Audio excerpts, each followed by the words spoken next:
8 de enero, Evangelio de San Marcos 6:45-52, del libro Vida y Ministerio de Jesús de Nazaret, del padre José Luis Martín Descalzo. Título: Creyeron que era un fantasma. La tercera victoria sobre la fuerza de la naturaleza ocurre en la noche después de la multiplicación de los panes.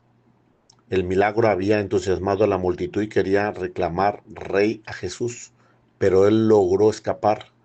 Temía probablemente que la multitud estuviera esperándolo a la orilla del lago, y además quería orar con calma a su padre. Por eso mandó a los apóstoles solo por delante: id a la otra orilla. Y les dijo: yo os encontraré allá.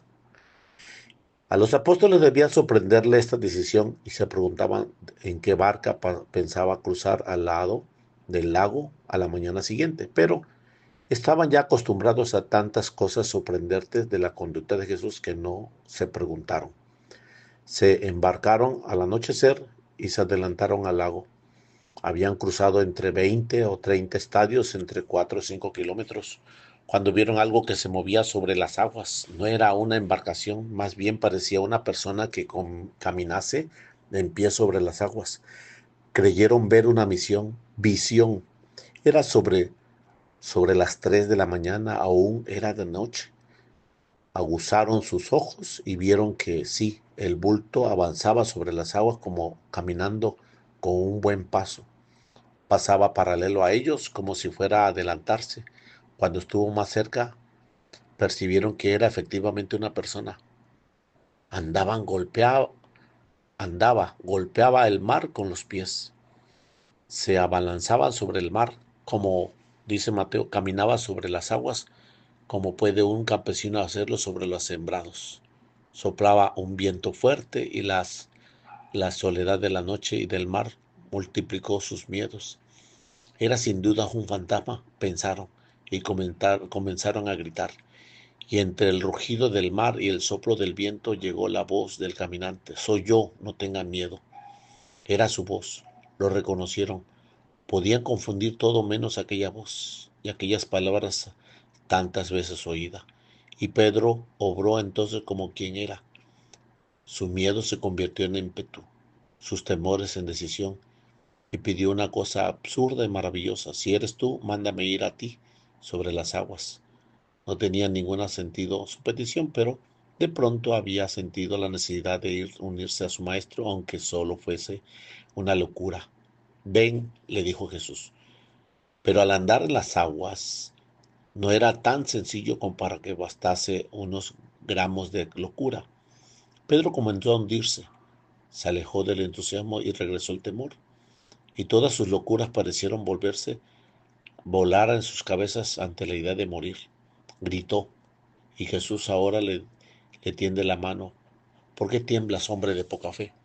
Pedro reconoció al mismo tiempo la verdad de esas palabras y las nuevas fuerzas que lo sostenían.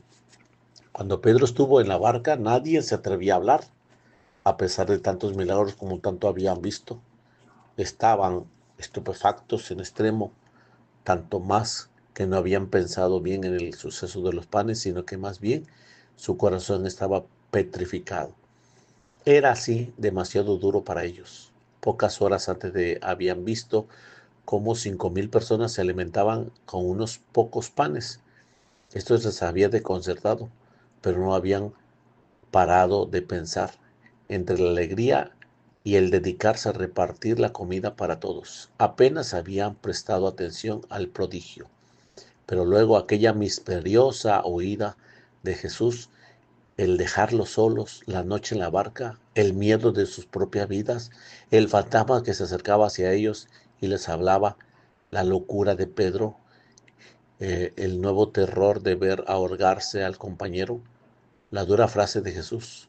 Demasiadas cosas para poder entenderlas juntas. Solo más tarde, mucho más tarde, las entendería cuando le vieron andar de nuevo, pero ya no sé sobre las aguas del mar, sino sobre las de la muerte. Entonces entendieron este caminar, anunciaban otro triunfo a otras madrugadas como aquella, pero ahora nada entendían, seguían tras él entre la admiración y el miedo, entre el desconcierto y la alegría. Se sabían llamados por él algo terrible, pero no lograban entender por qué, porque la alegría les envolvía. Del libro Hablar con Dios, del libro Vida y Ministerio de Jesús de Nazaret, del padre José Luis Martín Descalzo, 8 de enero, en nombre del Padre, del Hijo, del Espíritu Santo.